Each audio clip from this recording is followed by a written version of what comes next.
ಮತದಾರ ಆಗ್ಬೇಕಂದ್ರೆ ನಾನು ಏನು ಮಾಡಬೇಕು ಅಂತ ಚಿಕ್ಕಮಗಳೂರಿನಲ್ಲಿ ಸುಮಾರು ಜನ ನಮ್ಮ ಅಲ್ಪಸಂಖ್ಯಾತ ನಾಯಕರುಗಳಿದ್ದಾರೆ. ಅಬ್ದುಲ್ ನಜೀರ್ ಸಾಬ್ ಅಂತ ಹೇಳಿ ಒಂದು ಸಭಾಂಗಣ ಇದೆ.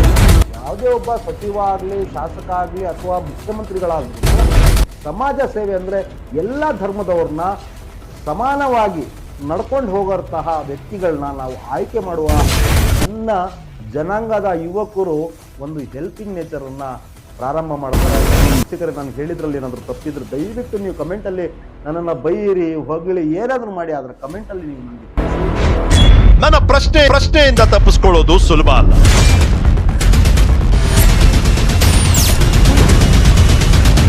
To the point. ಅಸ್ಸಲಾಮು ಅಲೈಕುಂ ರಹಮತುಲ್ಲಾಹಿ ಬರಕಾತುಹು. ನಮಸ್ತೆ ವೀಕ್ಷಕರೇ, ಸಿ ನ್ಯೂಸ್ಗೆ ಪ್ರೀತಿಯ ಸ್ವಾಗತ. ವೀಕ್ಷಕರೇ, ಇವತ್ತು ನನ್ನ ಇದು ಅಂಜುಮನೆ ಇಸ್ಲಾಮಿಯಾ ಚುನಾವಣೆಗೆ ಸಂಬಂಧಪಟ್ಟಂತೆ ಇದು 3ನೇ ಒಂದು ಎಪಿಸೋಡ್ ಆಗಿದೆ. ಮೊದಲನೇ ಎಪಿಸೋಡಲ್ಲಿ ನಾನು ನಿಮಗೆ ಹೇಳಿದ್ದೆ, ಅಂಜುಮನೆ ಇಸ್ಲಾಮಿಯಾ ಪ್ರಾರಂಭ ಆಗಿದ್ದಾದ್ರು ಯಾವಾಗ 1906ರಿಂದ ಪ್ರಾರಂಭವಾಯಿತು, ನಂತರ ಹೇಗೆಲ್ಲ ಬೆಳವಣಿಗೆಗಳಾಯಿತು ಅದ್ರ ಬಗ್ಗೆ ವಿಶ್ಲೇಷಣೆ ಮಾಡಿದ್ದೇನೆ. ಹಾಗೆ ನನ್ನಿಂದ ಏನಾದರೂ ಒಂದು ಲೋಪದೋಷಗಳಾದ್ರೆ ನೀವು ಕಮೆಂಟ್ ಮೂಲಕ ನನಗೆ ತಿದ್ದುವ ಕೆಲಸವನ್ನ ನೀವು ಪ್ರಾಮಾಣಿಕವಾಗಿ ಮಾಡ್ತೀರಾ ಅಂತ ನಾನು ವಿಶ್ವಾಸ ವ್ಯಕ್ತಪಡಿಸ್ತಾ ಇದ್ದೀನಿ. ನನ್ನ ವೀಕ್ಷಕರು ಆ ಒಂದು ಮೊದಲನೇ ಎಪಿಸೋಡ್ ಏನು ಅಂಜುಮನೆ ಇಸ್ಲಾಮಿಯಾ ಎಪಿಸೋಡ್ ಏನಿದೆ, ಮೊದಲನೇ ಎಪಿಸೋಡ್, ಅದಕ್ಕೆ ಪ್ರಾಮಾಣಿಕವಾಗಿ ಸುಮಾರು ಜನ ನನ್ನನ್ನ ಲೈಕ್ ಮಾಡಿದ್ದಾರೆ, ಡಿಸ್ಲೈಕ್ ಕೂಡ ಒಂದು ಮಾಡಿಲ್ಲ. ನಾನು ಎಲ್ಲೋ ಒಂದ್ ಕಡೆ ತಪ್ಪು ಮಾಡಿದ್ದೀನಿ ಅಂತ ಹೇಳಿ ನನಗೆ ಮನಸ್ಸಿನಲ್ಲಿ ಕಾಡ್ತಾ ಇತ್ತು, ಎಲ್ಲೋ ಒಂದ್ ಕಡೆ ತಪ್ಪು ಮಾಡಿದ್ದೀನಿ ಅಂತ. ಆದ್ರೆ ವೀಕ್ಷಕರು ಯಾರು ಕೂಡ ಡಿಸ್ಲೈಕ್ ಮಾಡಿಲ್ಲ, ಬದಲಾಗಿ ಲೈಕ್ಗಳ ಮೇಲೆ ಲೈಕ್ಗಳನ್ನ ಮಾಡಿದ್ದೀರಾ, ಹಾಗೂ ಕಮೆಂಟ್ಗಳಲ್ಲಿ ನನ್ನನ್ನ ಬೆನ್ತಟ್ಟುವ ಕೆಲಸವನ್ನ ಕೂಡ ಮಾಡಿದ್ದೀರಾ. ಅದರಲ್ಲಿ ಕೆಲವರು ಕಮೆಂಟ್ ಅಲ್ಲಿ ತಿಳಿಸಿದ್ದಾರೆ, ನಾನು ಇದರಲ್ಲಿ ಮೆಂಬರ್ಶಿಪ್ ಆಗ್ಬೇಕಂದ್ರೆ, ನಾನು ವೋಟ್ ಹಾಕಕ್ಕೆ ಮತದಾರ ಆಗ್ಬೇಕಂದ್ರೆ ನಾನು ಏನ್ ಮಾಡ್ಬೇಕು ಅಂತ. ನವೆಂಬರ್ ಅಥವಾ ಡಿಸೆಂಬರ್ ನಲ್ಲಿ ಅಂಜುಮನೆ ಇಸ್ಲಾಮಿಯಾ ಇಂದ ಹೊಸ ಮೆಂಬರ್ಶಿಪ್ ನ ಮಾಡಿಸ್ತಾರೆ. ಆ ಟೈಮಲ್ಲಿ ನೀವು ಹೋಗಿ ಅಂಜುಮನ ಆಫೀಸಲ್ಲಿ ಹೋಗಿ, ಅಂಜುಮನೆ ಇಸ್ಲಾಮಿಯಾ ಆಫೀಸಲ್ಲಿ ಹೋಗಿ ಅಲ್ಲಿ ಮೆಂಬರ್ಶಿಪ್ಗೆ ನಿಮ್ಮ ಹೆಸರನ್ನು ನೋಂದಾಯಿಸಬೇಕು. ಹಾಗೆ ಅಲ್ಲಿ ಸಂಬಂಧಪಟ್ಟಂತವರು ಈಗ ಯಾರು ಹೊಸ ಕಮಿಟಿ ಬರ್ತಾರೆ ಅವರು ಕೂಡ ಅಲ್ಲಿ ಇರ್ತಾರೆ, ಅವ್ರ ಹತ್ರ ನೀವು ಮಾಹಿತಿಯನ್ನ ಪಡ್ಕೊಳ್ಬಹುದು. ಇವತ್ತಿನ ಉದ್ದೇಶ ಏನಂದ್ರೆ, ಇವತ್ತು ನಾನು ಈ ಒಂದು ಎಪಿಸೋಡ್ ಮಾಡೋ ಮುಖ್ಯ ಉದ್ದೇಶ ಏನಂದ್ರೆ, ಚಿಕ್ಕಮಗಳೂರಿನಲ್ಲಿ, ನಮ್ಮ ಚಿಕ್ಕಮಗಳೂರಿನಲ್ಲಿ ಸುಮಾರು ಜನ ನಮ್ಮ ಅಲ್ಪಸಂಖ್ಯಾತ ನಾಯಕರುಗಳಿದ್ದಾರೆ.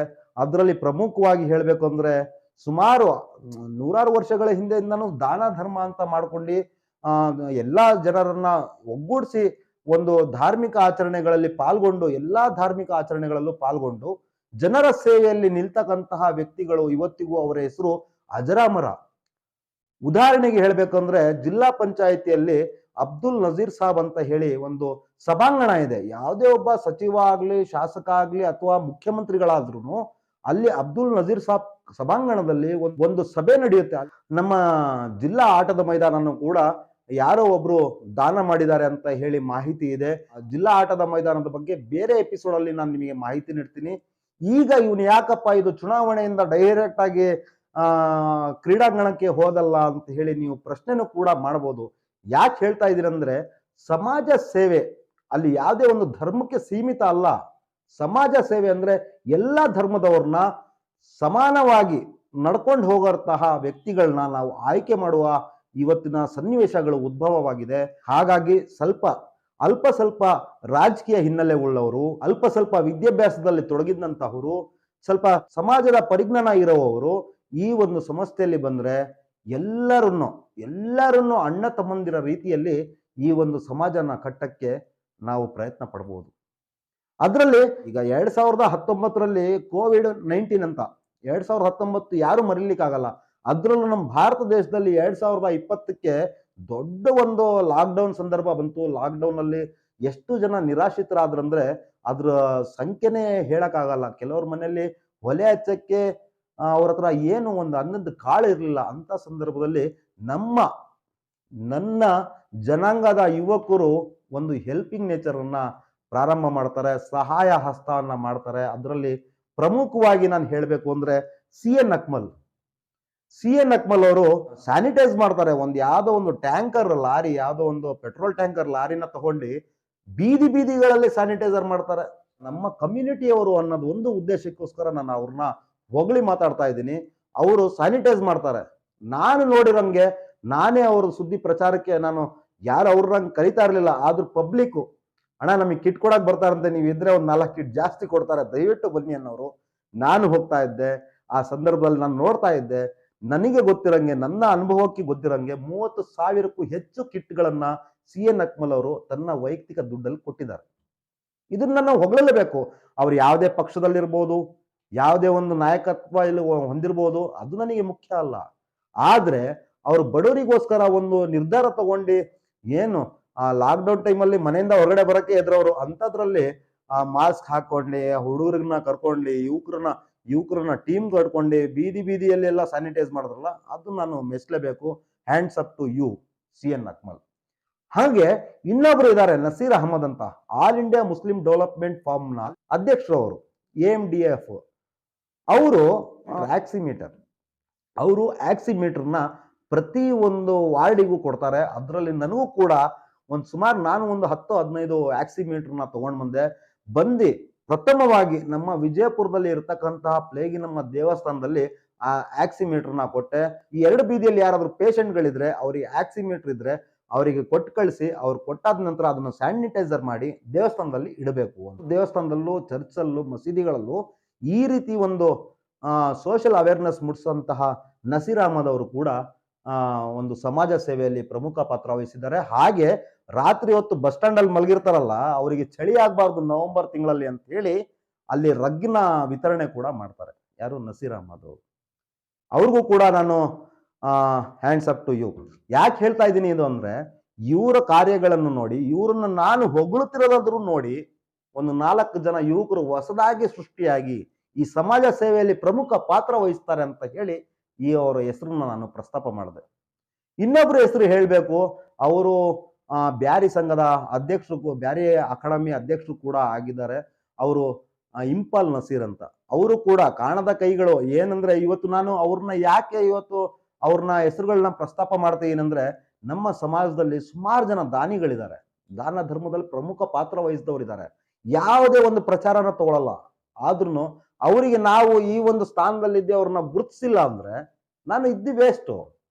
ಹಾಗಾಗಿ ಅವ್ರ ಹೆಸರನ್ನು ಕೂಡ ಪ್ರಸ್ತಾಪ ಮಾಡ್ತಾ ಇದ್ದೀನಿ. ಈ 3 ಜನ ಪ್ರಮುಖ ವ್ಯಕ್ತಿಗಳು. ಅದರಲ್ಲಿ ಇನ್ನೊಬ್ರು ಸೀನಿಯರ್ ಸಿಟಿಸನ್ ಇದ್ದಾರೆ ಒಬ್ರು. ಅವ್ರ ಹೆಸರು ನೀವು ಕೇಳಿದ್ರೆ ಖಂಡಿತ ಇವನು ಹೇಳಿರೋದು ಸತ್ಯನೇ ಅಂತ ಹೇಳ್ಬೋದು. ಗೌಸ್ ಮೊಹಿದ್ದೀನ್ ಅವರು ಬಂಡ್ಕಲ್ಲಿಂದ ಬರ್ತಾರೆ ಹೋರಾಟ ಮಾಡ್ಕೊಂಡು. ಯಾವುದೇ ಒಂದು ದಲಿತ ಸಂಘಟನೆ ಆಗ್ಲಿ, ನಿರುದ್ಯೋಗಿಗಳ ಸಮಸ್ಯೆ ಆಗಲಿ, ಅಸಂಘಟಿತ ಕಾರ್ಮಿಕರ ಸಮಸ್ಯೆ ಆಗಲಿ, ಮೊದಲು ಬಂದು ಅವರು ನಡಿ ನೋಡೋಣ, DC ಆಫೀಸಿಗೆ ನಡಿ, ತಾಲೂಕು ಆಫೀಸಿಗೆ ನಡಿ, ಯಾರ್ದು ಭೂಮಿ ಒತ್ತುವರಿ ಆಗಿದೆ ನಡೀರಿ ನೋಡೋಣ, ನಾನು ಇದ್ದೀನಿ ಅಂತ ಹೇಳಿ ಹೋರಾಟಕ್ಕೆ ಬರ್ತಾರೆ. ಅಂಥವ್ರನ್ನ ನಾವು ಇವತ್ತು ಗುರುತಿಸ್ಬೇಕಾಗುತ್ತೆ ಅಲ್ವಾ ವೀಕ್ಷಕರೇ? ನಾನು ಹೇಳಿದ್ರಲ್ಲಿ ಏನಾದ್ರು ತಪ್ಪಿದ್ರೆ ದಯವಿಟ್ಟು ನೀವು ಕಮೆಂಟ್ ಅಲ್ಲಿ ನನ್ನನ್ನ ಬೈಯಿರಿ, ಹೊಗಳಿ, ಏನಾದ್ರೂ ಮಾಡಿ, ಆದ್ರೆ ಕಮೆಂಟ್ ಅಲ್ಲಿ ನೀವು ನನಗೆ ತಿಳಿಸಿ.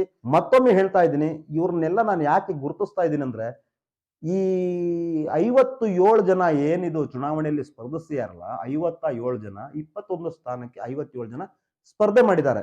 ಸ್ಪರ್ಧೆ ಮಾಡಿರೋರು ಪಾಪ ಕಷ್ಟಪಟ್ಟೆ 5,000 ರೂಪಾಯಿ ತಂದು ಅವರು ಅದು ನಾಮಿನೇಷನ್ ಮಾಡಿರ್ತಾರೆ ಅಂದ್ರೆ ಅವ್ರದ್ದು ಕಷ್ಟ ನಾವು ಅರ್ಥ ಮಾಡ್ಕೊಳ್ಳೇಬೇಕು. ಈ ಸಮಾಜ ಸೇವೆಗೆ ಅಂತ ಹೇಳಿ, ಕಮ್ಯುನಿಟಿ ಸೇವೆಗೆ ಅಂತ ಹೇಳಿ ಪ್ರಾಮಾಣಿಕವಾಗಿ ಬಂದಿರತಕ್ಕಂತಹ 57 ಜನಕ್ಕೂ ನಾನು ಚಿರಋಣಿ. ಅಂತಹ ಸಮಾಜದಲ್ಲಿ ನಾವು ಇದೀವಲ್ಲ ಅನ್ನೋದಕ್ಕೆ ಖುಷಿ ವ್ಯಕ್ತಪಡಿಸ್ತಾ ಇದ್ದೀನಿ. ಈ 57 ಜನ 5,000 ರೂಪಾಯಿ ಕೊಟ್ಟು ನ್ಯಾಮಿನೇಷನ್ ಮಾಡಿರ್ತಾರೆ. ನಾನೊಂದು 2-3 ಜನ ಹೊಗಳು ಬಿಟ್ಟು ಅವ್ರನ್ನ ನಾನು ಓಟ್ ಹಾಕ್ಸ್ಬೇಕು ಅಂತ ಅಲ್ಲ, ಅವ್ರನ್ನೇ ಓಟ್ ಹಾಕಿ ಅಂತಾನು ನಾನು ಹೇಳೋದು ಇಲ್ಲ. ಆದ್ರೆ ಅವ್ರ ಸಮಾಜ ಸೇವೆ ಗುರುತಿಸಕ್ಕೆ ಒಂದು ಒಳ್ಳೆ ವೇದಿಕೆ. ಈ ಸಂದರ್ಭದಲ್ಲಿ ಅವ್ರನ್ನ ಗುರುತಿಸಲೇಬೇಕು ಅನ್ನೋ ಉದ್ದೇಶದಿಂದ ಈ ಒಂದು ಕಾರ್ಯಕ್ರಮ ಮಾಡ್ತಾ ಇದ್ದೀನಿ. ನಮ್ಮ ಸಮಾಜದಲ್ಲಿ ಸಮಾಜ ಸೇವೆ ಮಾಡಿರೋರ್ನ ನಾನು ಗುರುತಿಸ್ತಾ ಇರೋದಷ್ಟೇ. ಇನ್ನು ನೆಕ್ಸ್ಟ್ ರಿಯಾಜ್ ಅಂತ ಹೇಳ್ಬಿಟ್ಟು, ರಿಯಾಜ್ ಅವರು ಭಾರಿ ಒಂದು ಕಂಚೂರು ಒಂದು ಆಸ್ಪತ್ರೆಯ ಏನೊಂದು ಆಸ್ಪತ್ರೆಯಲ್ಲಿ, ಕಂಚೂರು ಆಸ್ಪತ್ರೆ ಉಚಿತ ಆರೋಗ್ಯ ತಪಾಸಣಾ ಶಿಬಿರ ನಡೆಸ್ತಾರೆ. ಆ ಒಂದು ಆರೋಗ್ಯ ತಪಾಸಣಾ ಶಿಬಿರದಲ್ಲಿ ಇವರು ಪ್ರಮುಖ ಪಾತ್ರ ವಹಿಸ್ತಾರೆ. ಬಡ ರೋಗಿಗಳಿಗೆ ಮಂಗಳೂರಿಗೆ ಕರ್ಕೊಂಡು ಹೋಗೋದು. ಹಾಗೆ ಅವ್ರ ಕೈಯಿಂದ ಆದಷ್ಟು ಇದುವರೆಗೂ ನಾನು ನೋಡಿರೋ ಹಾಗೆ ಸುಮಾರು 100ರಿಂದ 150 ಒಂದು ಆರೋಗ್ಯ ಶಿಬಿರಗಳನ್ನ ಇವರು ಮಾಡಿದ್ದಾರೆ. ಇವರು ಸಮಾಜ ಸೇವೆಯಲ್ಲಿ ಪ್ರಮುಖ ಪಾತ್ರ ವಹಿಸಿರ್ತಾರೆ. ಇವರಿಗೂ ಕೂಡ ಈ ಒಂದು ಚುನಾವಣೆಯಲ್ಲಿ ಇವರು ಸ್ಪರ್ಧಿಸ್ತಾ ಇರ್ತಾರೆ. ಇವರ ಒಂದು ಸಮಾಜ ಸೇವೆ, ನಮ್ಮ ಸಮುದಾಯದಲ್ಲಿ ಇಂಥವರು ಸಮಾಜ ಸೇವಕರು ಇದಾರಲ್ಲ ಅನ್ನೋದನ್ನ ನಾನು ನಿಮಗೆ ಐಡೆಂಟಿಫೈ ಮಾಡ್ಲಿಕ್ಕೋಸ್ಕರ, ಗುರುತಿಸ್ಲಿಕ್ಕೋಸ್ಕರ, ಅವರ ಸಮಾಜ ಸೇವೆಯನ್ನ ನೀವು ಪ್ರಶಂಸೆ ವ್ಯಕ್ತಪಡಿಸ್ಲಿಕ್ಕೋಸ್ಕರ ಇವರ ನಾನು ಹೆಸರುಗಳನ್ನ ನಿಮ್ಮ ಮುಂದೆ ಹೇಳ್ತಾ ಇದ್ದೀನಿ. ಮೀಲಾದಾಗ್ಲಿ ಇನ್ನೊಂದು ಧಾರ್ಮಿಕ ಆಚರಣೆಗಳು ಮಾಡಿದಾಗ ಇಂಥವ್ರನ್ನೆಲ್ಲ ನೀವು ಕರೆದಿ ಗುರ್ತಿಸಿದ್ರೆ ನಿಜವಾಗ್ಲೂ ಅವ್ರು ಇನ್ನಷ್ಟು 4 ಕೆಲಸ ಮಾಡ್ತಾರೆ. ಇವರು ಯಾವುದೇ ಒಂದು ಸಭೆ ಸಮಾರಂಭಗಳಲ್ಲಿ ಗುರ್ತಿಸಲ್ಲ, ಅವರಿಗೆ ಸನ್ಮಾನನೂ ಮಾಡಲ್ಲ, ಆದ್ರೂ ಬಂದು ಸಮಾಜ ಸೇವೆನ ಮಾಡ್ತಾರಂದ್ರೆ ಅದು ನೀವು ಲೆಕ್ಕ ಹಾಕೊಳ್ಳಿ ಯಾವ ರೀತಿ ಅಂತ. ಇನ್ನೊಬ್ರು ಭಾರಿ ಬಡತನದಲ್ಲಿದ್ರು ಒಬ್ಬರ ಹತ್ರ ₹1 ಕೇಳಿಲ್ದೆ ಅನಾಥ ಶವಗಳನ್ನ ಸಂಸ್ಕಾರ ಮಾಡ್ತಾರೆ. ಅನಾಥ ಶವ ಸಂಸ್ಕಾರ ಮಾಡೋದು ಸೈಯದ್ ನಾಸೀರ್ ಅಹಮದ್ ಅಂತ ಹೇಳಿ. ಯಾವುದೇ ಒಂದು ಗೌರ್ಮೆಂಟ್ ಆಸ್ಪತ್ರೆಯಲ್ಲಿ ಅನಾಥ ಶವಗಳು ಬಿದ್ದಿದೆ ಅಂದ್ರೆ, ಯಾವ್ದಾದ್ರು ಅನಾಥ ಶವ ಯಾರು ದಿಕ್ಕು ದಸೆ ಇಲ್ಲ ಅಂದ್ರೂ ಅವ್ರು ಹಿಂದೂ ಆಗ್ಲಿ, ಮುಸ್ಲಿಂ ಆಗ್ಲಿ, ಕ್ರೈಸ್ತ ಆಗ್ಲಿ, ಆ ಧರ್ಮಕ್ಕೆ ಏನು ಧಾರ್ಮಿಕ ಆಚರಣೆಗಳಿದೆ ಆ ಧಾರ್ಮಿಕ ಆಚರಣೆಗಳನ್ನೇ ಮಾಡಿ ಇವರು ಒಂದು ಶವ ಸಂಸ್ಕಾರ ಮಾಡ್ತಾರೆ. ನಾನು ಅವ್ರ ಜೊತೆ ಒಂದು 5 ರಿಂದ 6 ಶವ ಸಂಸ್ಕಾರಗಳಲ್ಲಿ ಹೋಗಿದ್ದೀನಿ. ಹಾಗಾಗಿ ಇವ್ರಿಗೆ ಹೇಳ್ತೀನಿ, ಇವ್ರ ತಮ್ಮ ಒಬ್ರು ಇದ್ದಾರೆ, ಅಣ್ಣ ತಮ್ಮ ಇಬ್ರು ಭಾರಿ ಫೇಮಸ್ ಅನಾಥ ಶವಗಳು ಸಂಸ್ಕಾರ ಮಾಡೋದು. ಯಾರಾದ್ರೂ ಬೀದಿಯಲ್ಲಿ ಏನಾದ್ರು ಗ್ಯಾಂಗ್ರೀನ್ ಬಂದು ಅವನಿಗೆ ಕಾಲಲ್ಲಿ ಹುಳ ಬಿದ್ರು ಅಂತವ್ರನ್ನು ಇವರು ಲೆಕ್ಕಿಸದೆ ಸಮೀರ್ ಜಿಲಾಲ್ ಅಂತ ಹೇಳಿ ಅವರು ಮತ್ತೆ ಸೈಯದ್ ನಸೀರ್ ಅಹಮದ್ ಇಬ್ರು ಸೇರಿ ಯಾವ ರೀತಿ ಒಂದು ಸಮಾಜ ಸೇವೆ ಮಾಡ್ತಾರಂದ್ರೆ ನಿಜವಾಗ್ಲು ಇಂಥವ್ರನ್ನ ನೀವು ಪ್ರತಿ ವರ್ಷ ಯಾವ್ದಾದ್ರು ಒಂದು ನೆಪದಲ್ಲಾದ್ರೂ ಇಂಥವ್ರನ್ನ ಕರೆದಿ ಸನ್ಮಾನ ಮಾಡಿದ್ರೆ ನಮ್ಮ ಸಮುದಾಯಕ್ಕೆ ಇನ್ನಷ್ಟು ಗೌರವ ಬರುತ್ತೆ ಸ್ನೇಹಿತರೆ. ಮತ್ತೊಬ್ಬ ಯುವ ಆಂಬ್ಯುಲೆನ್ಸ್ ಡ್ರೈವರು ಝೀಶಾನ್ ಅಂತ ಹಲವು ಸಂಘಟನೆಗಳು ಇವ್ರನ್ನ ಸನ್ಮಾನ ಮಾಡಿದ್ದಾರೆ. ಸುಮಾರು ಜೀವನ ಉಳಿಸಿದ್ದಾನೆ. ಯಾವುದೇ ಸಮಯ ಸಂದರ್ಭಕ್ಕೆ ಕರೆಕ್ಟಾಗಿ ಆಪರೇಷನ್ ಥಿಯೇಟರ್ಗಳಿಗೆ ಕರ್ಕೊಂಡೋಗಿ ಪೇಷಂಟ್ಗಳನ್ನ ಉಳಿಸಿರೋ ಒಂದು ಹೆಗ್ಗಳಿಕೆ ಈ ಝೀಶಾನಿಗೂ ಸಿರುತ್ತೆ. ಅವನು ನಮ್ಮ ಸಮುದಾಯದವನು ಅಂತ ಹೇಳ್ಬಿಟ್ಟು ಹೊಗಳಲೇಬೇಕಾಗುತ್ತೆ ಸ್ನೇಹಿತ. ಶಹಾಬುದ್ದೀನ್ ಇವರು 2003ರಿಂದ 2004ರಲ್ಲಿ ಜಿಲ್ಲಾ ಯುವ ಪ್ರಶಸ್ತಿ ವಿಜೇತ. ಇವರು ಯಾರು ಶಹಾಬುದ್ದೀನ್ 2005-6ರಲ್ಲೂ ಕೂಡ ಜಿಲ್ಲಾ ಯುವಜನ ಪ್ರಶಸ್ತಿ ಪಡ್ಕೊಂಡಿದ್ದಾರೆ. 2008 2009ರಲ್ಲಿ ರಾಜ್ಯ ಯುವ ಪ್ರಶಸ್ತಿ ತಗೊಂಡಿದ್ದಾರೆ. ಜಿಲ್ಲಾ ಯುವ ಕ್ರೀಡಾ ಇಲಾಖೆಯಿಂದ ಸಮುದಾಯ ಸೇವೆ ಹಾಗೂ ಸಮಾಜ ಸೇವೆಯ ಪ್ರಶಸ್ತಿ ಪಡ್ಕೊಂಡಿದ್ದಾರೆ. ಕನ್ನಡ ಅಂತೂ ಸ್ಪಷ್ಟವಾಗಿ ಮಾತಾಡ್ತಾರೆ, ಬರೀತಾರೆ, ಹಾಗೂ ಎಲ್ಲ ರಾಜಕೀಯ ಪಕ್ಷಗಳಲ್ಲಿ ಭಾಷಣಕಾರರಾಗಿದ್ದಾರೆ. ಭಾಷಣನ ಬೇರೆ ಲೀಡರ್ಗಳಿಗೆ, ಇವ್ರಿಗಿಂತ ಯಾರು 10 ಪಟ್ಟು ದೊಡ್ಡ ಲೀಡರ್ಗಳಿಗೆ ಇವ್ರ ಭಾಷಣನ ಬರ್ಕೊಟ್ಟಿದ್ದಾರೆ. ಇಂತಹ ಒಬ್ಬ ಆಕ್ಟಿವ್ ಪರ್ಸನ್. ಮತ್ತೆ ಜಿಲ್ಲಾಧಿಕಾರಿ ಕಚೇರಿ ಎದುರುಗಡೆ ಈ ಜಹೀರ್ ಅಹಮದ್ ಅಂತ ಹೇಳಿ ಯಾರು ಜಬರ್ದಸ್ತ್ ಚಿಕನ್ ಸೆಂಟರ್ ಇದೆಯಲ್ಲ, ಅವರು ಮತ್ತೆ ಈ ಶಹಾಬುದ್ದೀನ್ ಟೇಬಲ್ ಹಾಕೊಂಡು ಒಂದು BPL ಕಾರ್ಡ್ ಆಗ್ಲಿ APL ಕಾರ್ಡ್ ಆಗ್ಲಿ ಮಾಡಕ್ಕೆ ಜನರಿಗೆ ಸೇವೆಯನ್ನ ಮಾಡಿದ್ದಾರೆ. ಇದು ಸಮಾಜ ಸೇವೆ. ಈಗಿಂದ ಅಲ್ಲ, ನಾನು ಹಳೆ ಪತ್ರಿಕೆ ನನ್ನ ಹತ್ರ ದಾಖಲೆ ಇದೆ, ಹಾಗಾಗಿ ನಾನು ಅವ್ರನ್ನ ಹೆಸರುಗಳನ್ನ ಪ್ರಸ್ತಾಪ ಮಾಡ್ತಾ ಇದೀನಿ. ಇಂಥ ಸಮಾಜ ಸೇವೆ ಮಾಡೋರು ನಮ್ಮ ಸಮುದಾಯದಲ್ಲಿ ಇದ್ದು ಕೂಡ ನಮ್ಮ ಸಮುದಾಯದವರಿಗೆ ಕೂಡ ಗೊತ್ತಿಲ್ಲ ಇವರು. ಯಾಕಂದ್ರೆ ಇವರೆಲ್ಲೂ ಗುರುತಿಸ್ಕೊಂಡಿಲ್ಲ. ಒಂದು ಕಾಣದ ಕೈಗಳಂತ ಹೇಳಿದ್ನಲ್ಲ, ಈ ಕಾಣದ ಕೈಗಳಲ್ಲಿ ಇವರು ಕೂಡ ಒಬ್ರು. ಜಬರ್ದಸ್ತ್ ಚಿಕನ್ ಸೆಂಟರ್, ಈ ಸ್ಕಾಲರ್ಶಿಪ್ ಅದು ಇದಕ್ಕೆ ಅಂತ ಹೇಳ್ಬಿಟ್ಟು ಇವ್ರು. ಬಟ್ ಇವ್ರಿಗೆ ಶಿಕ್ಷಣ ಕ್ಷೇತ್ರದಲ್ಲಿ ಅಣ್ಣ ತಮ್ಮ ಇವರು. ಬಟ್ ನನಗ್ ಗೊತ್ತಿರಂಗೆ ಜಹೀರ್ ಅಹಮದ್ ಅವರು ಇದಾರಲ್ಲ, ಇವ್ರ ಕೈಯಿಂದ ಆದಷ್ಟು ಶಾಲೆಗಳಿಗೆ ಸಹಾಯದಾನ ಮಾಡಿದ್ದಾರೆ. ಮತ್ತೆ ಬಡ ವಿದ್ಯಾರ್ಥಿಗಳಿಗೆ ಬುಕ್ ವಿತರಣೆ ಮಾಡೋದಾಗ್ಲಿ, ಇನ್ನು ಸ್ಕಾಲರ್ಶಿಪ್ ಅಂತೂ ಹೆಲ್ತ್ ಪ್ರತಿಯೊಂದು ಇದು BPL ಕಾರ್ಡ್ APL ಕಾರ್ಡ್ ಮಾಡೋ ಸಂದರ್ಭದಲ್ಲಿ 1999ರಿಂದನೂ DC ಶ್ರೀಕಂಠಪ್ಪ ಅವ್ರು ಇದ್ರಲ್ಲ, ಅವ್ರ ಜೊತೆಲಿ ಕೂತ್ಕೊಂಡು ಇವ್ರು ಕಾರ್ಡ್ಗಳನ್ನ ಮಾಡಿಸಿದ್ದಾರೆ. ಅವರು ಕೂಡ ಇವ್ರನ್ನ ಬೆಂತಟ್ಟಿ ಒಳ್ಳೆ ಕೆಲಸ ಮಾಡ್ತಾ ಇದಾರೆ, ಈ ತರ ಕೆಲಸ ಮಾಡೋರು ನಮ್ಮ ಜೊತೆ ಇರಬೇಕು ಅಂತ ಹೇಳಿ ಹೊಗಳಿದ್ದಾರೆ. ಆದ್ರೆ ಶ್ರೀಕಂಠಪ್ಪ ಅವರು ಸಮಾಜ ಸೇವೆ ಮಾಡೋವ್ರನ್ನ ಗುರುತಿಸ್ತಾ ಇದ್ರು. ನೀವು ನಿಮ್ಮ ಸಮುದಾಯದವ್ರನ್ನ ನೀವು ಗುರುತಿಸ್ಬೇಕು ಅನ್ನೋದು ನನ್ನ ಮುಖ್ಯ ಉದ್ದೇಶವಾಗಿದೆ. ವೀಕ್ಷಕರೇ, ಮತ್ತೊಂದು ಅನ್ಸರ್ ಅಲಿ ಹುಬ್ಬಳ್ಳಿಯಲ್ಲಿ ಇರ್ತಕ್ಕಂಥವ್ರು ಇವರು ಕೂಡ ಅಷ್ಟೇ. ಯಾವ್ದಾದ್ರು ರಾತ್ರಿ ಹೊತ್ತು ಆಂಬ್ಯುಲೆನ್ಸ್ ಬೇಕು, ಆಕ್ಸಿಜನ್ ಬೇಕು, ಯಾರಿಗಾದ್ರೂ ವೆಂಟಿಲೇಟರ್ ಆಂಬ್ಯುಲೆನ್ಸ್ಗಳು ಬೇಕು. ಹಾಗೆ ಈ ದೊಡ್ಡ ಹಾಸ್ಪಿಟಲ್ ಅಲ್ಲಿ ಯಾರು ನಮಗೆ ಊಟದ ಸಮಸ್ಯೆ ಆಗಿರ್ಬೋದು, ಔಷಧಿಗಳ ಸಮಸ್ಯೆ ಆಗಿರ್ಬೋದು, ಅಥವಾ ನಗರಸಭೆಯಲ್ಲಿ ಏನಾದ್ರು ಸಮಸ್ಯೆ ಆಗಿರ್ಬೋದು, ತಾಲೂಕು ಕಚೇರಿಗಳಲ್ಲಿ ಏನಾದ್ರು ಸಮಸ್ಯೆ ಆಗಿರ್ಬೋದು, ಜಿಲ್ಲಾಧಿಕಾರಿಗಳ ಕಚೇರಿಗಳಲ್ಲಿ ಏನಾದ್ರು ಸಮಸ್ಯೆ ಆಗಿರ್ಬೋದು, ಅಥವಾ ಯಾವ್ದಾದ್ರು ಒಂದು ಸ್ಥಳೀಯ ಸಂಘಟನೆಗಳಿಂದ ಏನಾದ್ರು ಸಹಾಯ ಬೇಕಾದ್ರೆ ಈ ಅನ್ಸರ್ ಅಲ್ಲಿ ಪ್ರಮುಖ ಪಾತ್ರವನ್ನ ವಹಿಸ್ಕೊಂಡು ನಿಮ್ಮ ಸಮಸ್ಯೆಯನ್ನ ಬಗೆಹರಿಸ್ತಾರೆ. ನಾಳೆ ಸಹ ಏನಾದ್ರು ಬ್ಲಡ್ ಬೇಕು, ಯಾರಿಗಾದ್ರೂ B ಪಾಸಿಟಿವ್ ಬೇಕು, A ಪಾಸಿಟಿವ್ ಬೇಕು ಬ್ಲಡ್ ಅಂತ ಅಂದ್ರೆ ಈ ಅನ್ಸರ್ ಅಲ್ಲಿಗೆ ನೀವು ಕರೆ ಮಾಡಿದ್ರೆ ಸಾಕು, ಇವ್ರು ಸ್ಪಂದಿಸ್ತಾರೆ ಅನ್ನೋ ವಿಶ್ವಾಸದಿಂದ ನಾನು ಇವ್ರನ್ನ ಹೆಸರನ್ನ ಪ್ರಸ್ತಾಪ ಮಾಡ್ತಾ ಇದ್ದೀನಿ. ಹಾಗೆ ಇನ್ನೊಂದು ಮುಖ್ಯ ವಿಚಾರ ಏನಂದ್ರೆ, ಇವರು ಒಂದು ಸಮುದಾಯ ಭವನ ಮಾಡ್ಕೊಂಡಿದ್ದಾರೆ. ಏನು ಬಡ ಮಕ್ಕಳದ್ದು ಏನಾದ್ರು ಮದ್ವೆ ಆಗ್ಬೇಕು, ಮುಂಜಿ ಆಗ್ಬೇಕು, ಒಂದು ಶುಭ ಸಮಾರಂಭಗಳಾಗ್ಬೇಕು ಅಂದ್ರೆ 30,000ಕ್ಕಿಂತ ಕಡಿಮೆ ಯಾವ ಚೌಟ್ರಿನೂ ಇಲ್ಲ. ಆದ್ರೆ ಇವರು ಒಂದು ಚೌಟ್ರಿನ ಕೊಡ್ತಾರೆ ನಿಮಗೆ. ಅದು ನಿಮ್ಮ ಸ್ಥಳೀಯ ಮಸೀದಿಗಳಾಗ್ಲಿ, ಸ್ಥಳೀಯ ದೇವಸ್ಥಾನಗಳಾಗ್ಲಿ, ಸ್ಥಳೀಯ ಚರ್ಚ್ಗಳಾಗ್ಲಿ ಅಲ್ಲಿಂದ ಒಂದು ಲೆಟರ್ ತಂದು ಇವ್ರ ಕೈಗೆ ಲೆಟರ್ ಕೊಟ್ರೆ ನಿಮ್ಮ ಶುಭ ಸಮಾರಂಭಗಳು ಉಚಿತವಾಗಿ ಮಾಡ್ತಾರೆ. ಈ ಮಾಹಿತಿನ ನಾನು ನಿಮಗೆ ಕೊಟ್ಟಿದ್ದೀನಿ. ಇವರು ನಿರಂತರವಾಗಿ 2-3 ವರ್ಷದಿಂದ ಮಾಡ್ತಾ ಬರ್ತಿದ್ದಾರೆ. ಈ ನನ್ನ ವಿಡಿಯೋ ನೋಡಾದ್ಮೇಲೆ ನೀವು ಇನ್ನಷ್ಟು ಜನರು ಇವರ ಒಂದು ಸೇವೆಯನ್ನ ಬಳಕೆ ಮಾಡ್ಕೊಳ್ಬಹುದು. ಇದು ಒಂದು ಪ್ರಮುಖ ಸೇವೆ. ಆ ಚೌಟ್ರಿಗೆ ನಾವು ದುಡ್ಡು ಕಟ್ಟಕ್ಕೆ ದುಡ್ಡೇ ಇರಲ್ಲ. ಅಂತ ಸಂದರ್ಭದಲ್ಲಿ ಇಂಥವ್ರನ್ನ ಕಾಂಟ್ಯಾಕ್ಟ್ ಮಾಡಿದ್ರೆ ಇವ್ರು ಬರೀ ಕೇವಲ ಮುಸಲ್ಮಾನರಿಗಂತ ಅಲ್ಲ, ಹಿಂದೂ, ಕ್ರೈಸ್ತ, ಯಾರೇ ಆಗಿರ್ಲಿ, ದಲಿತ ಆಗಿರ್ಲಿ, ಯಾರೇ ಆಗಿರ್ಲಿ, ಅವರಿಗೆ ಚೌಟ್ರಿ ವ್ಯವಸ್ಥೆ, ಸಮುದಾಯದ ವ್ಯವಸ್ಥೆ ಕೂಡ ಇವರು ಮಾಡ್ತಾರನ್ನ ವಿಶ್ವಾಸದಿಂದ ಹೇಳ್ತಾ ಇದ್ದೀನಿ ಸ್ನೇಹಿತರೆ. ಇನ್ನೊಬ್ರು ಇಸ್ಮಾಯಿಲ್ ಅಂತ ಹೇಳಿ, ಈ ಇಸ್ಮಾಯಿಲ್ ಯುವ ಹೋರಾಟಗಾರ. ಇವರು ಸುಮಾರು ವರ್ಷದಿಂದ ಸಮಾಜ ಸೇವೆ ಮಾಡ್ಕೊಂಡು ಬಂದಿದ್ದಾರೆ. ಮತ್ತೆ ಯಾರಿಗೂ ತೋರ್ಸಲ್ಲ. ಏನಾದ್ರು ಒಂದು ಕೈಯಿಂದ ಕೊಟ್ಟಿದ್ದೀನಿ ಅಂದ್ರೆ ಮುಷ್ಟಿ ಮಾಡಿ ಕಟ್ಟಿ ಕೊಡೋದು. ಒಂದು 5 ರೂಪಾಯಿ ಇರ್ಬೋದು, 10 ರೂಪಾಯಿ ಇರ್ಬೋದು, ಏನೇ ಇರ್ಬೋದು, ಆದ್ರೆ ಪಕ್ಕದವನಿಗೂ ಗೊತ್ತಾಗಬಾರ್ದು. ಆ ರೀತಿ ಮನೋಭಾವ ಈ ವ್ಯಕ್ತಿದು. ಎಲ್ಲೇ ಹೋಗ್ಲಿ ಸಮಾಜ ಸೇವೆಯಲ್ಲಿ ಪ್ರಮುಖ ಪಾತ್ರ ವಹಿಸಿರ್ತಾರೆ. ಮತ್ತೆ ಎಲ್ಲಾದ್ರೂ ಯುವಕರು ಕೆಟ್ಟ ದಾರಿ ಹಿಡಿದಿದಾರಂದ್ರೆ ಅವ್ರಿಗೆ ಬುದ್ಧಿವಾದ ಹೇಳಿ ಜೊತೆಲಿ ಕೆಲ್ಸಕ್ಕೆ ಇಟ್ಕೊಂತಾರೆ, ಇಲ್ಲ ಕೆಲಸ ಬೇರೆ ಕಡೆ ಎಲ್ಲಾದ್ರೂ ಹಾಕ್ತಾರೆ. ಮತ್ತೆ ಅವನ ಬಗ್ಗೆ ನಿರಂತರವಾಗಿ ಸಂಪರ್ಕದಲ್ಲಿರ್ತಾನೆ. ಇವನು ಪಬ್ಲಿಕ್ ಒಪಿನಿಯನ್ ತಗೊಂಡು ನಾನು ನಿಮ್ಮ ಹತ್ರ ಮಾತಾಡ್ತಾ ಇರೋದು. ನೂರ್ ಅಹಮದ್ ಅಂತ ಹೇಳಿ, ನೂರ್ ಅಹಮದ್ ಕೂಡ ಉತ್ತಮ ಯಾವ್ದೋ ಒಂದು ರಾಷ್ಟ್ರೀಯ ಪಕ್ಷದಲ್ಲಿ ಗುರುತಿಸ್ಕೊಂಡಿದ್ದಾರೆ. ಅವರು ಕೂಡ ಒಂದು ಯುವಕರನ್ನ ಒಗ್ಗೂಡಿಸಿ ಯಾವ್ದಾದ್ರು ಒಂದು ಸೋಷಿಯಲ್ ಆಕ್ಟಿವಿಟೀಸ್ ಆಗ್ಲಿ, ಕಲ್ಚರ್ ಪ್ರೋಗ್ರಾಮ್ಗಳಾಗ್ಲಿ, ಇಂಥವೆಲ್ಲ ಮಾಡ್ತಾ ಇರ್ತಾರೆ. ಶಕೀಲ್, ಅವನು SK ಶಕೀಲ್ ಅಂತ ಹೇಳಿ ಟಮಾಟೋ ವ್ಯಾಪಾರಿ, ಅವರು APMC ಇರ್ತಾರೆ. ಅವರು ಕೂಡ ಸಮಾಜ ಸೇವೆ ಮತ್ತೆ ಯುವಕರನ್ನ ಒಗ್ಗೂಡಿಸಿ ಏನಾದ್ರೆ ಮಾಡಿ ಒಂದು 100-150 ಹುಡುಗರನ್ನ ಸೇರಿಸೋ ಕೆಪಾಸಿಟಿ ಹೊಂದಿದ್ದಾರೆ. ಅವರು ಕೂಡ ಕೆಲಸ ಮಾಡ್ತಾರಂತ ವಿಶ್ವಾಸದಲ್ಲಿ ನಾನು ನಿಮ್ಮ ಮುಂದೆ ಈ ಹೆಸರುಗಳನ್ನ ಪ್ರಸ್ತಾಪ ಮಾಡಿದ್ದೀನಿ ಸ್ನೇಹಿತರೆ. ಮತ್ತೊಮ್ಮೆ ಹೇಳ್ತೀನಿ, 57 ಜನ ಏನು ಈ ಅಭ್ಯರ್ಥಿಗಳಿದ್ದಾರೆ ಅವರೆಲ್ಲ ಸಮಾಜ ಸೇವೆ ಮಾಡಬೇಕು ಅಂತ ಬಂದಿರೋದು.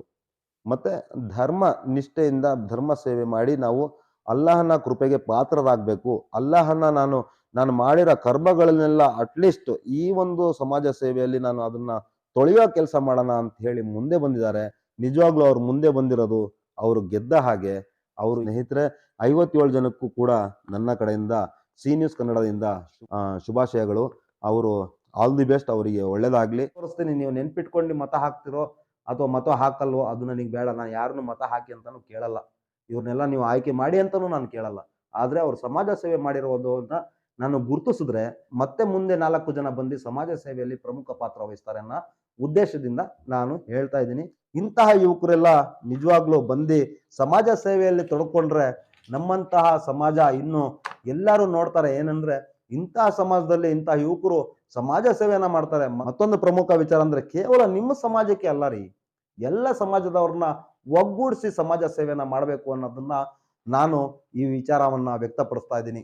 ವೀಕ್ಷಕರೇ, ನನ್ನ ಮಾತಲ್ಲಿ ಏನಾದ್ರು ತಪ್ಪಾಗಿದ್ರೆ ದಯವಿಟ್ಟು ಕ್ಷಮಿಸ್ಬೇಕು. ಹಾಗೆ ಇವ್ರನ್ನ ಎಲ್ಲ ಯಾಕಪ್ಪ ನೀನು ಪ್ರಮೋಷನ್ ಮಾಡ್ತಿದ್ಯಾ ಅಂತ ಹೇಳಿ ನೀವು ಪ್ರಶ್ನೆನೂ ಮಾಡಬಹುದು. ನೀವು ಫ್ಲಕ್ಸ್ಗಳು, ಬಂಟಿಂಗ್ಸ್ಗಳು ಎಲ್ಲರ ವಾಟ್ಸಪ್ ಅಲ್ಲೂ ನೀವು ಸ್ಟೇಟಸ್ಗಳ ಹರಿದಾಡ್ತಿದೆ. ಆದ್ರೆ ಕೆಲವರು ಮಾತ್ರ ಮತದಾರರಿಗೆ ಹೋಗಿ ಭೇಟಿಯಾಗಿ ಮತವನ್ನ ಕೇಳ್ತಿದ್ದಾರೆ. ಮತ ಕೇಳೋದು ನಿಮ್ಮ ಕರ್ತವ್ಯ. ನೀವು ಸ್ಟೇಟಸ್ ಹಾಕಿದ ತಕ್ಷಣ, ಅವ್ರು 4 ಜನ ಸ್ಟೇಟಸ್ ಹಾಕಿದ ತಕ್ಷಣ ನಿಮಗೆ ಮತ ಹಾಕ್ತಾರಂತ ನೀವು ಅನ್ಕೊಂಡಿರ್ಬಹುದು. ಆದ್ರೆ ಮತದಾರ ಮತ ಹಾಕುವ ಸಂದರ್ಭದಲ್ಲಿ ಅವನ ಒಳ್ಳೆ ಕೆಲಸನ ಗುರುತಿಸ್ತಾನೆ. ಅಂತಹ ಒಂದು ಒಳ್ಳೆ ಕೆಲಸ ನಾವು ಮಾಡಿರೋದನ್ನ ನೀವು ಅವ್ರನ್ನ ನೆನಪು ಮಾಡಿಸಿದ್ರೆ ಸಾಕು, ಅವರು ನಿಮ್ಮನ್ನು ಬಿಟ್ಟು ಬೇರೆಯವ್ರು ಯಾರನ್ನೂ ಮತ ಹಾಕಲ್ಲ. ಅಂತಹ ಒಂದು 4 ಕೆಲಸ ಮಾಡಿರ್ತಕ್ಕಂತಹ ವ್ಯಕ್ತಿಗಳನ್ನ ನೀವು ಆಯ್ಕೆ ಮಾಡಿ. ನಿಮ್ಮಂತಹ ಮತದಾರರು ಸಿಕ್ಕಿರೋದೇ ಇವರಿಗೆ ಪುಣ್ಯ. ಅದು 4600 ಸಮಥಿಂಗ್ ಮತದಾರರು ಇದಿರಲ್ಲ. ಈ ಮತ ಎಣಿಕೆಯಲ್ಲಿ ಸುಮಾರು ಗೊಂದಲ ಆಗ್ಬೋದು. ಈ ಮತ 4 ಗಂಟೆಗೆ 22ನೇ ತಾರೀಕಿಗೆ ಮತ ಚಲಾವಣೆ ಇರುತ್ತೆ. ಆ ಮತ ಚಲಾವಣೆಯ ಸಂದರ್ಭದಲ್ಲಿ ಯಾರು ಕೂಡ ನನಗೆ ಹಾಕಿ ಅಂತ ಕಿತ್ತಾಡಬೇಡಿ. ಅವರು ಮತದಾರರು ಮುಂಚೆನೆ ಪ್ಲಾನ್ ಮಾಡ್ಕೊಂಡು ಬಂದಿರ್ತಾರೆ ನಾವು ಯಾರಿಗೆ ಹಾಕ್ಬೇಕು ಅಂತ. ನಿಮ್ಮ ಸಮಾಜ ಸೇವೆಯನ್ನು ಅವ್ರ ಮುಂದೆ ಇಡಿ. ನಾವು ಸಮಾಜ ಸೇವೆ ಮಾಡಿರೋದು ನೀವು ಗೊತ್ತಿದೆಯಾ, ಗೊತ್ತಿಲ್ವಾ? ಗೊತ್ತಿದೆ ಅಂದ್ರೆ ಓಕೆ, ಗೊತ್ತಿಲ್ಲ ಅಂದ್ರೆ ತಿಳಿಸಿ. ಗೊತ್ತಿದ್ರೆ ಬೇರೆಯವ್ರಿಗಾದ್ರೂ ನಾನು ಸಮಾಜ ಸೇವೆ ತಿಳಿಸಿ, ಇನ್ನಷ್ಟು ನನಗೆ ಶಕ್ತಿ ತುಂಬಿ ನಾನು ಇನ್ನಷ್ಟು ಧರ್ಮನಿಷ್ಠೆ ಹಾಗೂ ಸಮಾಜ ಸೇವೆಯಲ್ಲಿ ಪ್ರಮುಖವಾಗಿ ಪಾತ್ರ ವಹಿಸ್ತೀನಿ ಅಂತ ಹೇಳಿ ಅವ್ರನ್ನ ಅಪ್ರೋಚ್ ಮಾಡಿ. ವೀಕ್ಷಕರೇ, ನಾನು ಹೇಳೋದು ಇಷ್ಟೇ. ಯಾಕಂದ್ರೆ ಇದು ರಾತ್ರಿ 1 ಗಂಟೆ ಆಗುತ್ತಂತೆ, ಮತ ಎಣಿಕೆ 2 ಗಂಟೆ ಆಗುತ್ತಂತೆ ಅಂತ 21 ಜನ ಸದಸ್ಯರಿರೋದು. ಒಬ್ಬರಿಗೆ 21 ಮತ ಹಾಕಕ್ಕೆ ಅವಕಾಶ ಇರುತ್ತೆ. ಆ 21 ಮತ ಹಾಕೋ ಸಂದರ್ಭದಲ್ಲಿ ಅವನು ಯಾರಿಗೆ ಬೇಕಾದ್ರೂ ಹಾಕ್ಬೋದು. ಆದ್ರೆ ಮತ ಎಣಿಕೆ ಸಂದರ್ಭದಲ್ಲಿ ಇದೆಲ್ಲ ಈ ಅಧಿಕಾರಿಗಳಿಗೆ ಗೊಂದಲ ಉಂಟಾಗುತ್ತೆ. ಆ ಗೊಂದಲ ಉಂಟು ಮಾಡಕ್ಕೆ ಯಾರು ಅವಕಾಶ ಮಾಡ್ಕೊಳ್ಬೇಡಿ. ಮತ್ತೆ ಈ 57 ಜನ ಯಾರು ಇದು ಸ್ಪರ್ಧಿಸಿ ಇರಲ್ಲ, ನನ್ನ ಕಮ್ಯುನಿಟಿಗೆ ಸಮಾಜ ಸೇವೆ ಮಾಡ್ಲಿಕ್ಕೆ ಬರ್ತೀನಿ, ನಮ್ಮ ಕಮ್ಯುನಿಟಿ ಅಭಿವೃದ್ಧಿ ಮಾಡ್ತೀನಿ ಅಂತ ಬಂದಿರಲ್ಲ, ಅವರು ಆಲ್ರೆಡಿ ಗೆದ್ದಾಗಿದೆ. 57 ಜನನೂ ಗೆದ್ದಾಗಿದೆ. ಇನ್ನ ಅಧಿಕಾರ ಯಾರಿಗೆ ಕೊಡಬೇಕು ಯಾರಿಗೂ ಕೊಡಬಾರ್ದು ಅನ್ನೋ ವಿಚಾರ ಮಾತ್ರ ಅಲ್ಲಿ ಹೋಲ್ಡ್ ಆಗಿದೆ ವಿಚಾರ. ನೀವು ಯಾರೇ ಸೋತಿದ್ರು ಈ 57 ಜನದಲ್ಲಿ 21 ಜನನ ಹೊರತುಪಡಿಸಿದ್ರೆ ಅವ್ರನ್ನು ಕೂಡ ನೀವು ಜೊತೆಯಲ್ಲಾಗಿ ಇಟ್ಕೊಂಡು ಅವ್ರನ್ನು ಈ ಕಮಿಟಿಯಲ್ಲಿ ಹೊಸ ಒಂದು ಟೀಮ್ನ ಕ್ರಿಯೇಟ್ ಮಾಡಿ ಅವ್ರನ್ನೂ ಜೊತೆಯಲ್ಲಿ ಸೇರಿಸ್ಕೊಂಡು ಒಂದು ಸಮಾಜ ನಾವು ಉತ್ತಮವಾಗಿ ಉತ್ತಮ ದಾರಿಯಲ್ಲಿ ನಡೆಸುವ ಪ್ರಯತ್ನ ಪಡೋಣ. ವೀಕ್ಷಕರೇ, ನಿಮಗೆ ಈ ವಿಡಿಯೋ ಇಷ್ಟ ಆದರೆ ದಯವಿಟ್ಟು ನಿಮ್ಮ ಅನಿಸಿಕೆ ಅಭಿಪ್ರಾಯಗಳನ್ನು ಕಮೆಂಟ್ ಮೂಲಕ ತಿಳಿಸಿ. ಇನ್ನಷ್ಟು ಮಾಹಿತಿ ಕೊಡೋಕ್ಕೆ ನಾನು ನಿರಂತರವಾಗಿ ನಿಮ್ಮ ಮುಂದೆ ಬರುವ ಪ್ರಯತ್ನ ಪಡ್ತೀನಿ. ನನ್ನ ಈ ಚಾನಲ್ಗೆ ದಯವಿಟ್ಟು ಸಬ್ಸ್ಕ್ರೈಬ್ ಆಗಿ, ಲೈಕ್ ಮಾಡಿ, ಶೇರ್ ಮಾಡಿ. ಅಲ್ಲಾ ಹಾಫೀಸ್, ನಮಸ್ಕಾರ. ನನ್ನ ಪ್ರಶ್ನೆಯಿಂದ ತಪ್ಪಿಸ್ಕೊಳ್ಳೋದು ಸುಲಭ ಅಲ್ಲ.